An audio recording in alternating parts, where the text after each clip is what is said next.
My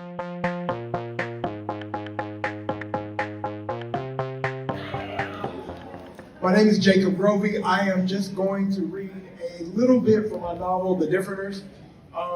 So here we go. Please feel free to stop me because I'll get into it and go on forever. Yeah. Okay. So, chapter 1, the glasses wearing, music loving, semi-dork. I'm pretty sure I hate junior high. Yeah, I know hate is a strong word and I shouldn't use it, but it's the only one that really makes sense. In elementary school, it was like everyone was equal. Nobody was cooler than anyone else because we were all awkward.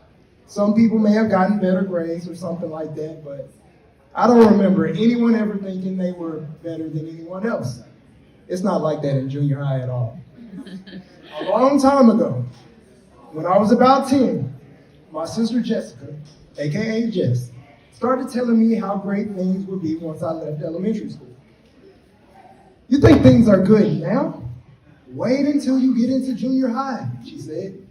She said it so often, I not only believed her, I actually started looking forward to going. Before I knew it, my dad was waking me up for my first day. Ethan, it's time to get up. I heard him, but I didn't know if I was really hearing him because I was in the middle of a very good dream. And in the dream, I had become a world famous singer. And I was on stage in front of thousands of people. And the crowd said I was so good, the owner of the stadium suddenly decided to throw a ton of money at me. I mean, yeah, he could have just handed it to me, but I didn't complain about what had to be over $1 million. I was so surprised by all of the money, I just fell to the ground. While I was there, the people started cheering and begging for me to start singing again. I didn't want to get up because I was enjoying the money. But then I heard someone telling me to get up. I thought it was the stadium owner, but it ended up being my dad. Ethan, get up.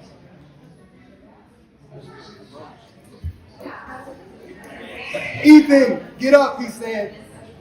I don't need to get up. I'm rich. Excuse me? What did you say? Right then, I had an important decision to make.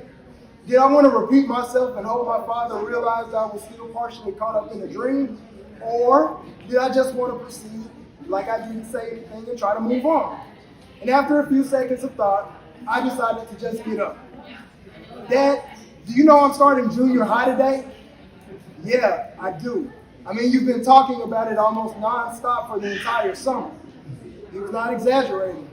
I was telling anyone who would listen how excited I was to leave the world of little kids, elementary school, behind. To me, I was taking my first real step into adulthood. This is major, Dad. Today, I start a new journey. I'm really, really excited. Trust me, I understand. I remember how junior high was for me. So I'm glad you're excited. I just want you to keep that same energy throughout the year. Oh, I will. And when I said those words, I was sure I was telling the truth. I just knew that day was going to be the start of something awesome. But as soon as I got on the school bus, about 45 minutes later, I soon realized how wrong I was. I know you don't think you're going to sit here. Those were the words this kid said to me as I tried to sit down. I looked around for other seats, but my house was the last stop on the bus route, so none were available. Young man, I need for you to take a seat. We can't get going until everyone is seated, the bus driver yelled out as he looked in the huge rearview mirror. Everyone started looking at me with frowns on their faces. I was not making a very good first impression, but it wasn't even my fault. Can you please just let me sit down? I won't bother you, I promise. I pleaded my case and I hoped the kid would at least scoot over. And without saying a word, he clenched his backpack and moved a little bit closer to the window. Thank you, I said. He didn't reply, but I didn't expect him to. And as I got settled, we finally started to move. I should have known by the way the day started that what I would be in for, but for some reason, I still was looking forward to the start of my junior high experience. I was such an idiot. When the bus stopped, I was the last one to get off. It wasn't because I wanted to be, but because every time I tried to move, Someone would either step in front of me or they would just shove me just enough for me to fall back to the seat. Somehow, even the kid I was sitting with was able to get out before I did. When I finally made it to the front, the bus driver stopped me. Young man, you can't let them treat you like that. You have to stand up for yourself. And if you don't, you're going to have a very rough year. If it gets any worse, I have to step in and protect you. No. Please don't do that. I'll stand up for myself. And once she heard that, she nodded her head and let me go. I have no idea why I said what I did. Who was I kidding? I was a 4'0", glasses wearing, music loving semi-dork who was not only a bit awkward looking, but I also wasn't very good with social interactions. I'd never been in a fight, and outside of my sister, I had never even had a loud argument with anyone. I had no way to take back what I said, and the world already heard what I said, and I knew I would have to deal with that for the rest of the day. I tried to hide my nervous energy as I finally made my way through the doors of my new school.